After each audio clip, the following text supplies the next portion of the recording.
حاضرین، یہ ربیع الاول کا مہینہ ہے اور غالباً آج 7 تاریخ ہے۔ تو ربیع الاول کا مہینہ اسلامی کیلنڈر میں اہم ترین مہینہ ہے، کیونکہ یہی وہ مہینہ ہے جس میں خدا کے آخری رسول پیغمبر اسلام محمد بن عبداللہ صلی اللہ علیہ وسلم کی پیدائش ہوئی تھی۔ مشہور تاریخ کے مطابق 12 ربیع الاول کو آپ کی پیدائش ہوئی اور 12 ہی ربیع الاول کو آپ کی وفات ہوئی، لیکن زیادہ صحیح بات یہ ہے کہ 9 ربیع الاول کو آپ کی پیدائش ہوئی تھی اور 12 ربیع الاول کو آپ کی وفات ہوئی تھی۔ پیغمبر اسلام محمد صلی اللہ علیہ وسلم کی حیثیت دین میں کیا ہے؟ دین میں اور دینی اعتبار سے آپ کی حیثیت اور پوزیشن کیا ہے؟ اس کو ایک لفظ میں اگر بیان کرنا ہو تو دین سارا کا سارا جو ہمیں ملا ہے یا جو ہم لے سکتے ہیں وہ خود پیغمبر اسلام محمد صلی اللہ علیہ وسلم کی ذات گرامی ہی سے۔ خود جو ہم تک قرآن پہنچا ہے وہ پیغمبر اسلام محمد صلی اللہ علیہ وسلم کے ذریعے ہی سے پہنچا ہے۔ اس طرح آپ یہ سمجھ سکتے ہیں کہ پیغمبر اسلام محمد صلی اللہ علیہ وسلم کی پوزیشن اور حیثیت دین میں کتنی زیادہ ہے۔ پیغمبر اسلام محمد صلی اللہ علیہ وسلم کو خود اللہ تعالیٰ نے انسانیت کے لیے کس طرح پیش کیا اور کس حیثیت سے پیش کیا ہے، اس کو سمجھنا بھی بہت زیادہ ضروری ہے۔ ایک تو یہ کہ آپ خدا کے پیغمبر تھے، رسول تھے، اور آپ پر رسولوں کا خاتمہ ہو گیا۔ آپ کے بعد رسول اور پیغمبر کی اب کوئی آمد نہیں ہے۔ اب اگر کوئی بھی شخص اسلامی عقیدے کے مطابق کوئی بھی شخص نبوت اور رسالت اور پروفٹ ہوڈ کا دعویٰ اور کلیم کرتا ہے تو اس کا مطلب یہ ہے کہ یا تو وہ جھوٹا ہے یا پھر وہ دیوانہ ہوگا۔ اسلامی دنیا میں اس کو کوئی حیثیت حاصل نہیں ہوگی۔ پیغمبر اسلام کے بارے میں جو محققین ہیں اپنی الگ الگ آراء رکھ سکتے ہیں۔ کوئی کہہ سکتا ہے کہ آپ بہت ہی بڑے اسٹیٹس مین تھے، کوئی یہ بھی کہہ سکتا ہے کہ آپ بہت ہی زیادہ اسٹریٹجی کے ماہر تھے، آپ وزڈم کے اسکالر تھے۔ الگ الگ آدمی یعنی اپنے مطالعے کے مطابق آپ کی الگ الگ حیثیت بیان کر سکتا ہے، لیکن خود قرآن میں پیغمبر اسلام کے بارے میں جو بات آئی ہے وہ یہ ہے کہ وَمَا أَرْسَلْنَاكَ إِلَّا رَحْمَةً لِلْعَالَمِينَ۔ اللہ تعالیٰ یہ کہتے ہیں کہ ہم نے تم کو تمام انسانیت کے لیے مرسی بنا کر بھیجا ہے۔ اور پھر آپ کے کردار و اخلاق کے بارے میں خود قرآن کا اسٹیٹمنٹ یہ ہے کہ وَإِنَّكَ لَعَلَىٰ خُلُقٍ عَظِيمٍ، بلا شبہ تم اعلیٰ اخلاق پر ہو۔ ایک بات ہمیشہ یاد رکھیے دینی اعتبار سے کہ نجات کے لیے اگر کوئی چیز ذریعہ بن سکتی ہے تو وہ صرف ایک ہی چیز ہے، اور وہ ہے پیغمبرانہ تعلیمات پر عمل کرنا۔ یہی وجہ ہے کہ قرآن میں ایک دوسرے موقع پر پیغمبر اسلام محمد صلی اللہ علیہ وسلم کے حوالے سے اللہ تعالیٰ یہ فرماتے ہیں کہ لَقَدْ كَانَ لَكُمْ فِي رَسُولِ اللَّهِ أُسْوَةٌ حَسَنَةٌ، کہ اللہ کے رسول میں تمہارے لیے بہترین نمونہ ہے۔ اب ایک آدمی کو اللہ تعالیٰ نے یہ صاف صاف بتا دیا ہے کہ تمہارے لیے جو بہترین نمونہ ہے دین و دنیا دونوں کے اعتبار سے وہ تمہارے پیغمبر میں موجود ہے، لیکن آدمی آزاد ہے، وہ جہاں سے چاہے نمونہ لے لے، لیکن نجات کی بنیاد پیغمبرانہ تعلیمات ہی پر ہے۔ اس کے علاوہ کسی بھی دوسری تعلیم، کسی بھی بڑے کے قول پر نجات نہیں ہے۔ اب قرآن کی اس آیت کے حوالے سے پیغمبر اسلام کی زندگی پر ہم غور کرتے ہیں۔ میں مختلف واقعات آپ کو سناؤں گا جس سے آپ اندازہ لگا سکتے ہیں کہ مختلف سچویشن میں، مختلف معاملات میں اور مختلف لوگوں کو ڈیل کرتے ہوئے پیغمبر اسلام کا رویہ کیسا رہا۔ کیا پیغمبر اسلام کا رویہ اور ایٹیٹیوڈ ایک صورتحال میں ایک تھا اور دوسری صورتحال میں وہ بدل جاتا تھا؟ کیا دشمنانہ ماحول میں آپ کے اخلاق کوئی اور رخ اختیار کرتا تھا اور دوستانہ ماحول میں آپ کا اخلاق کوئی دوسرا رخ اختیار کرتا تھا؟ آپ کی زندگی کا آپ مطالعہ کریں۔ قرآن میں کہا گیا کہ وَإِنَّكَ لَعَلَىٰ خُلُقٍ عَظِيمٍ، اب یہ ایک معیار بن گیا پیغمبر اسلام کی زندگی کے مطالعے کے لیے کہ بلا شبہ تم اعلیٰ اخلاق پر ہو، یعنی تم اخلاق کا جو ہائیسٹ لیول ہے اس پر ہو۔ اب اخلاق کا بہترین اخلاق کیا ہوتا ہے، خود پیغمبر اسلام کے ایک قول پر غور کرنے سے آپ کو معلوم ہوگا۔ ایک موقع پر پیغمبر اسلام نے کہا کہ دیکھو اپنے کمپینینز کو، صحابہ کو، کہ دیکھو تم لوگ اماہ نہ ہو جانا۔ لوگوں نے پوچھا کہ اللہ کے رسول اس اماہ کا مطلب کیا ہے؟ پیغمبر اسلام نے کہا کہ اماہ کا مطلب یہ ہے کہ اگر لوگ تمہارے ساتھ اچھا سلوک کریں تو تم بھی ان کے ساتھ اچھا سلوک کرو، اور لوگ اگر تمہارے ساتھ برا برتاؤ کریں تو تم بھی ان کے ساتھ برا برتاؤ کرو، بلکہ تم اپنے آپ کو اس کا خوگر بناؤ، اس کا عادی بناؤ کہ اگر لوگ تمہارے ساتھ اچھا سلوک کرتے ہیں تو تم بھی ان کے ساتھ اچھا سلوک کرو، لوگ اگر تمہارے ساتھ بدتمیزی کرتے ہیں، بد اخلاقی کرتے ہیں، بدسلوکی کرتے ہیں تو اس کے جواب میں تم بھی بدسلوکی پیش نہ کرنا بلکہ تم اعلیٰ اخلاق پر قائم رہنا۔ اس سے معلوم ہوا کہ اخلاق کی دو قسمیں بن گئی، ایک ہے نارمل ٹائپ کا اخلاق۔ نارمل ٹائپ کے اخلاق کا مطلب یہ ہے کہ ایک آدمی نے آپ کے ساتھ بڑی اچھا سلوک اور بیہیویئر پیش کیا، آپ بھی اس کے ساتھ خندہ پیشانی کے ساتھ ملے، آپ نے اس کا وارم ویلکم کیا کیونکہ اس نے بھی آپ کا وارم ویلکم کیا تھا۔ لیکن ایک دوسرا شخص ہے جو آپ کے ساتھ اعلیٰ سلوک پیش نہیں کرتا ہے، جو آپ کے خلاف کیچڑ اچھالتا ہے، جھوٹی باتیں کرتا ہے، آپ کے خلاف پروپیگنڈے کرتا ہے، اب معاملہ اس کا ہے۔ پیغمبر اسلام کی تعلیم یہ ہے کہ تم اس کے ساتھ بھی اچھا سلوک پیش کرو اور اس کے اوپر کوئی ظلم نہ کرو۔ اب پیغمبر اسلام کی زندگی کے واقعات پر غور کیجیے۔ پیغمبر اسلام کی زندگی کا ایک واقعہ وہ ہے جسے غزوہ تبوک کے نام سے جانتے ہیں۔ غزوہ تبوک سے لوٹنے پر جو واقعات اور جو انسیڈنٹس ہوئے ان میں سے ایک انسیڈنٹ یہ تھا کہ راستے میں آپ کی اونٹنی گم ہو گئی۔ پیغمبر اسلام نے اپنے لوگوں کو چھوڑ دیا کہ دیکھو اونٹنی کہاں ہے، اس کو ڈھونڈ کر لاؤ۔ اس سفر میں ایک شخص آپ کے ساتھ تھا جو منافق تھا، یعنی آپ کے اس سفر میں منافق مسلمان بھی شامل تھے۔ اس منافق مسلمان جس کا نام لسید تھا، اس نے صحابہ کو ادھر ادھر کرتے ہوئے جب دیکھا تو کہا کہ کیا بات ہے، تم لوگ کیوں افراتفری مچائے ہوئے ہو؟ صحابہ نے کہا کہ اصل یہ ہے کہ پیغمبر اسلام کی اونٹنی گم ہو گئی ہے اور ہم اسی کو ڈھونڈ رہے ہیں۔ اس شخص نے کہا، منافق مسلمان نے کہا کہ اچھا، محمد کو اپنے بارے میں کیا یہ گمان نہیں ہے کہ وہ اللہ کے نبی ہیں اور وہ تم کو آسمان کی خبر دیتے ہیں، حالانکہ خود ان کا اپنا حال یہ ہے کہ ان کو یہ نہیں معلوم ہے کہ ان کی اپنی اونٹنی کہاں ہے۔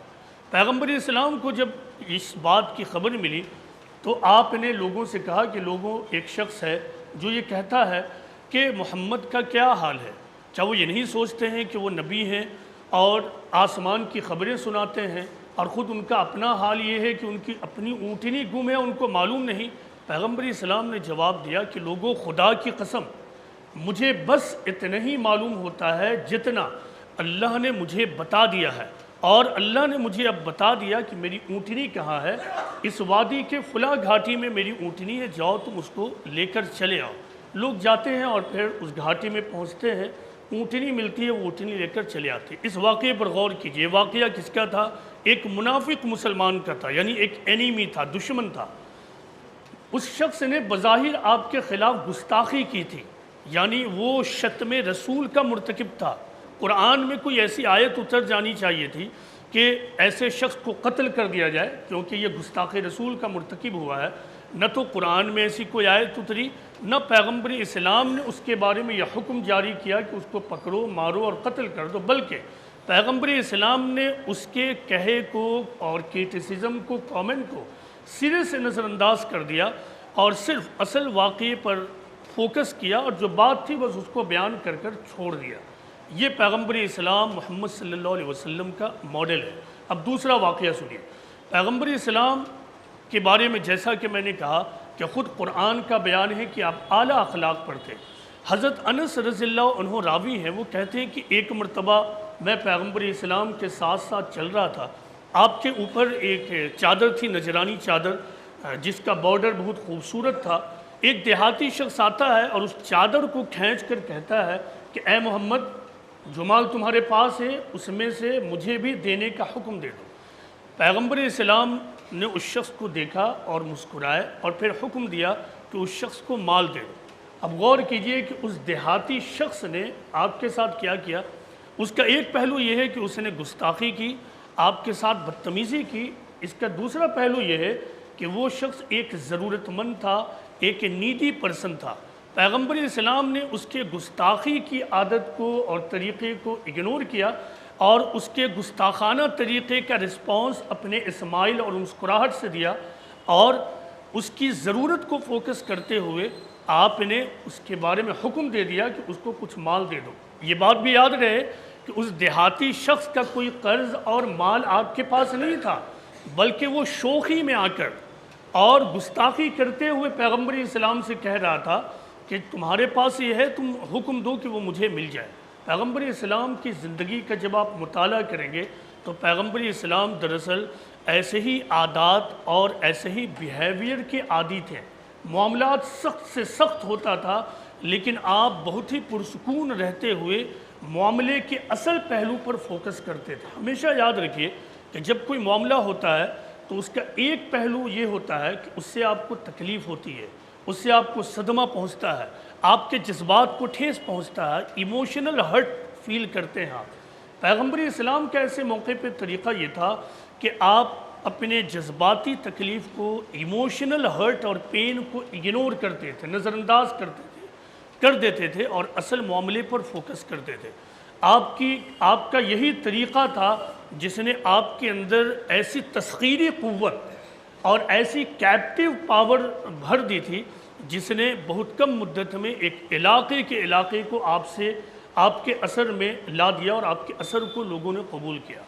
مشہور فلاسفر والٹیر کا یہ کہنا ہے کہ کوئی بھی شخص اپنے قریب ترین لوگوں میں مقبول نہیں ہوتا ہے، ایکسیپٹیبل نہیں ہوتا ہے، یعنی اپنے گھر کے لوگوں میں، اپنے محلے اور فیملی کے لوگوں میں کوئی بھی شخص ہیرو نہیں بن سکتا ہے۔ اس کا قول یہ ہے کہ no one is a hero to his valet, یعنی کوئی بھی شخص اپنے قریب ترین لوگوں میں ہیرو نہیں بنتا ہے۔ لیکن والٹیر کا یہ اسٹیٹمنٹ پیغمبر اسلام محمد صلی اللہ علیہ وسلم پر صحیح ثابت نہیں ہوتا ہے۔ آپ واقعے پر غور کیجئے، مشہور واقعہ ہے، زید بن حارثہ کا نام آپ تمام لوگوں نے سنا ہوگا۔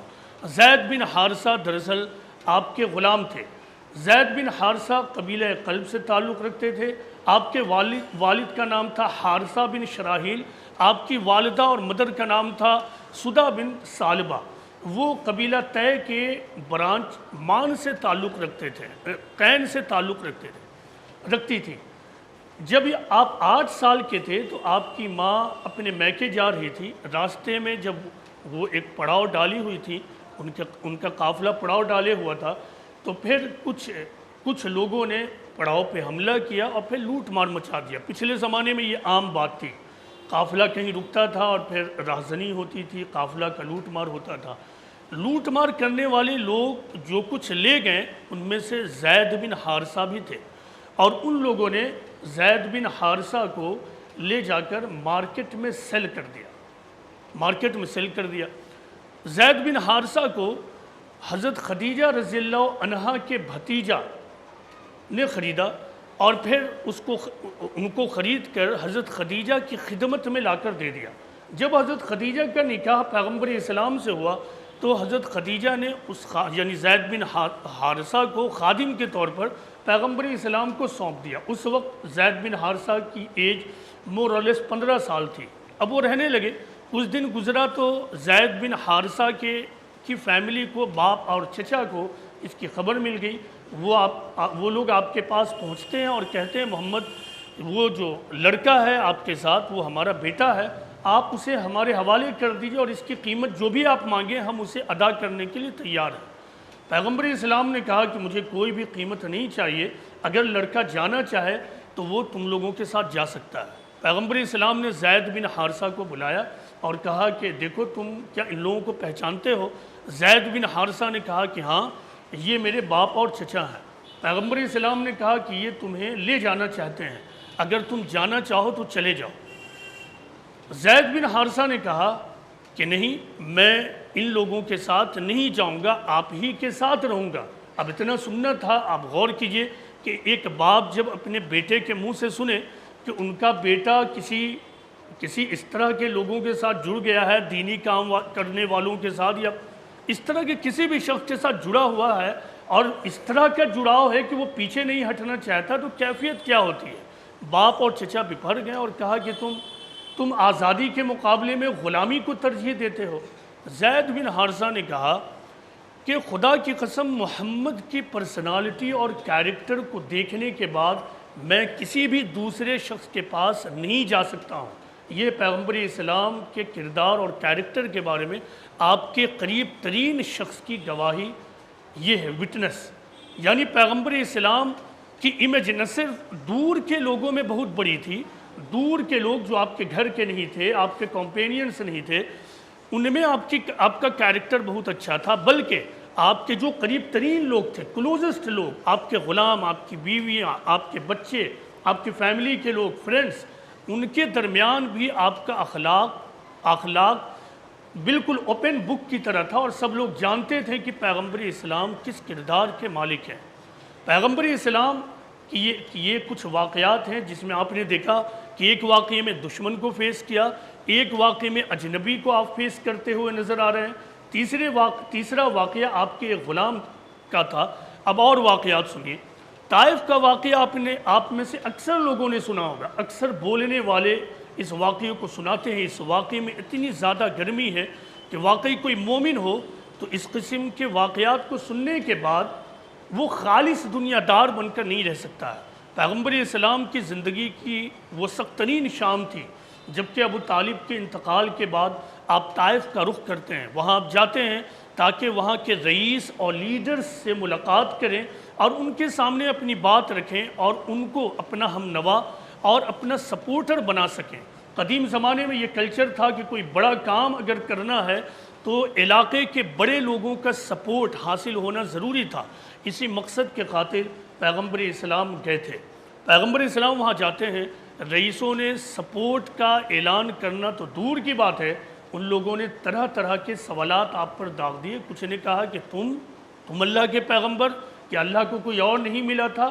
صرف تانا زنی اور کرٹیسزم اور جھوٹی باتیں اور آپ کو ذلیل کرنا، ہیوملیٹ کرنا ہی نہیں تھا، بلکہ اس کے بعد طائف کے لیڈرز نے آپ کے پیچھے شرارتی بچوں کو لگا دیا۔ یہ بچے آپ کے اوپر رورے بازی کرتے گئے اور پیغمبر اسلام وہاں سے نکل رہے ہیں اور ان بچوں نے آپ کے اوپر رورے بازی کرنا، آپ کو برا بھلا کہنا صرف اس وقت روکا جبکہ رات کی تاریکی نے آ کر آپ کے اور ان بچوں کے درمیان ایک پردہ حائل کر دیا۔ ایک موقع پر پیغمبر اسلام نے اپنی بیوی حضرت عائشہ رضی اللہ عنہ سے کہا تھا کہ طائف کی یہ شام میری زندگی کی سخت ترین شام تھی۔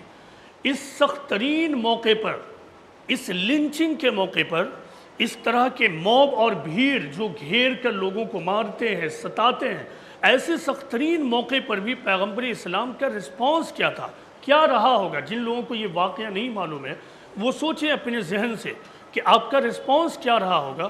اس وقت بھی آپ کی زبان سے صرف اتنا ہی نکلا کہ اللہم اہدی قومی، اے رب العالمین میری قوم کو تو ہدایت دے دے، انہیں نہیں معلوم ہے کہ یہ کیا کر رہے ہیں۔ یہی وہ واقعہ ہے جس میں خود اللہ کو جلال آیا، اللہ نے ملک الجبال کو یعنی اینجل آف ماؤنٹین کو بھیج دیا اور ان فرشتوں نے آ کر کہا محمد حکم کیجئے کہ ہم طائف کے وادی کو اس طرح دبا دیتے ہیں تاکہ جو شرارتی لوگ ہیں اسی میں دب کر مر کر ختم ہو جائیں۔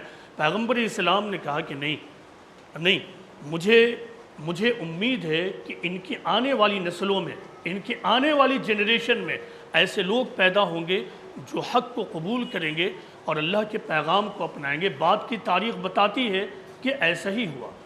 مجھے سیرت کی کتابوں کے کچھ واقعات، پیغمبر اسلام کی زندگی، صحابہ کی زندگی کے کچھ واقعات اتنا زیادہ پسند ہیں کہ اگر ان کو واقعی کوئی آدمی اپنی زندگی میں اپنا لے تو اس کی پوری زندگی بدل کر رہ جائے گی۔ اب میں دو واقعات سناتا ہوں جس سے آپ کو اندازہ ہوگا کہ پیغمبر اسلام اور پیغمبر اسلام اپنے لوگوں کو کس طرح ٹریٹ کرتے تھے، کیا تعلیم دیتے تھے۔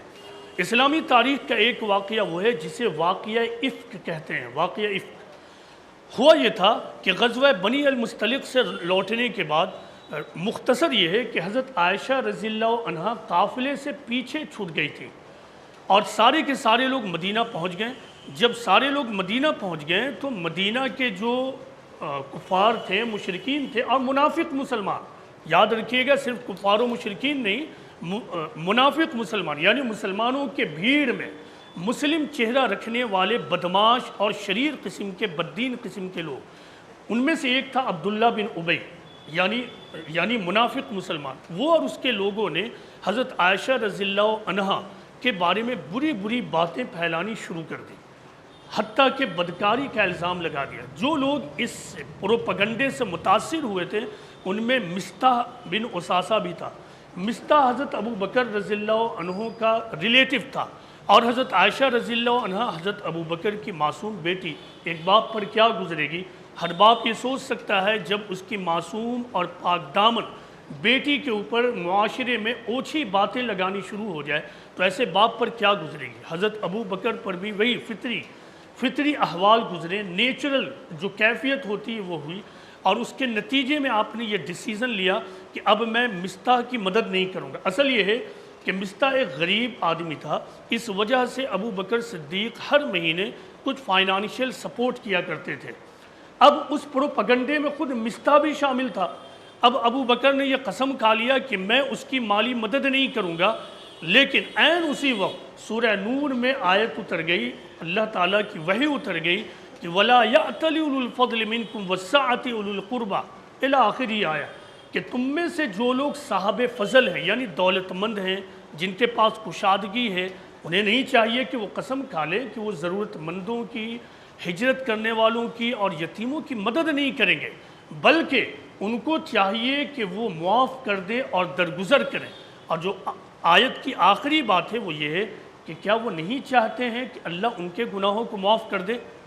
یہ ہے اسلامی تعلیم، اور یہ ہے پیغمبر اسلام کی تعلیم جس کو خود بڑھتا اور اپنے اصحاب کو ٹریننگ دی۔ اس کے بعد حضرت ابو بکر کی کیفیت بدل گئی اور انہوں نے اعلان کیا کہ خدا کی قسم میں یہ چاہتا ہوں کہ اللہ میرے گناہوں کو بخش دے، میں مصطح کی جو مالی مدد کرتا تھا اس مدد کو میں نہیں روکوں گا بلکہ اس کو اپنی آخری سانس تک جاری رکھوں گا۔ حضرت ابو بکر صدیق رضی اللہ عنہ ہی کا ایک واقعہ یہ ہے کہ ایک مرتبہ آپ پیغمبر اسلام اور ابو بکر صدیق ایک مقام پر بیٹھے ہوئے تھے، عین اسی وقت ایک شخص آتا ہے اور ابو بکر کو برا بھلا کہنا شروع کرتا ہے۔ ابو بکر خاموش رہیں، اس شخص نے دوسری مرتبہ بھی برا بھلا کہا، پھر بھی خاموش رہیں، تیسری مرتبہ بھی برا بھلا کہا تو ابو بکر صدیق بول پڑے۔ اب ان کے صبر کا دامن ٹوٹ گیا، اب وہ بول پڑے۔ اس وقت پیغمبر اسلام اٹھ کر جانے لگے۔ حضرت ابو بکر دوڑے اور پوچھا کہ اللہ کے رسول آپ کیوں چلے جا رہے ہیں؟ پیغمبر اسلام نے کہا کہ اے ابو بکر، جب تم خاموش تھے تو اللہ کے فرشتے تمہاری طرف سے جواب دے رہے تھے، اور جب تم بول پڑے تو فرشتے یہاں سے اٹھ کر چلے گئے۔ یہ پیغمبر اسلام کی تعلیم جو آپ اپنے اصحاب کو دیا کرتے تھے، یہ ہے پیغمبر اسلام کا اخلاق۔ پیغمبر اسلام نے یہ تعلیم دی ہے کہ ایسے کسی بھی معاملے میں تم اللہ کو اپنا مددگار بناؤ، اور جب تمہارا مددگار اللہ خود ہو جائے تو پھر کون ہو سکتا ہے جو اس کے مقابلے میں کھڑا ہو سکے؟ یہ ہے اسلامی تعلیمات کا خلاصہ۔ ایک آخری واقعہ پیغمبر اسلام کی زندگی کا آج کے لیے میں سناتا ہوں اس پوری گفتگو کا۔ کعبہ جسے آپ مسجد حرام کے نام سے جانتے ہیں، قدیم زمانے سے ایک خاندان اس کا متولی رہا تھا، اس کی دربانی کیا کرتا تھا۔ پیغمبر اسلام کے زمانے میں اس خاندان کا جو شخص تھا اس کا نام تھا عثمان بن طلحہ۔ روایت میں یہ بات آتی ہے کہ ایک مرتبہ ہجرت سے پہلے پیغمبر اسلام کو خواہش ہوئی کہ وہ کعبہ میں داخل ہوں اور عبادت کریں، کعبہ کے اندر، یعنی اس کے باہر نہیں، کعبہ کے اندر۔ پیغمبر اسلام نے عثمان بن طلحہ سے چابی مانگی کہ اے عثمان چابی دو، میں اندر جا کر عبادت کرنا چاہتا ہوں۔ عثمان بن طلحہ نے دینے سے انکار کر دیا۔ پیغمبر اسلام نے کہا کہ اے عثمان یاد رکھو ایک وقت آئے گا جب کہ یہ چابی میرے پاس ہوگی اور میں جس کو چاہوں یہ چابی اس کو عطا کر دوں گا۔ عثمان بن طلحہ نے جواب دیا کہ وہ دن قریش کے لیے بدترین دن ہوگا۔ پیغمبر اسلام نے کہا کہ نہیں، وہ دن قریش کے لیے بہترین دن ہوگا۔ اسلامی تاریخ آگے بڑھتی ہے، پھر فتح مکہ ہو جاتا ہے۔ ایک روایت کے مطابق اسی کے درمیان صلح حدیبیہ کے آس پاس خود عثمان بن طلحہ بھی اسلام قبول کر چکے تھے۔ بہرحال اب واقعہ یہ ہے کہ جب فتح مکہ ہوا تو اس وقت آپ نے دوبارہ عثمان بن طلحہ کو بلایا اور کہا کہ چابی لاؤ۔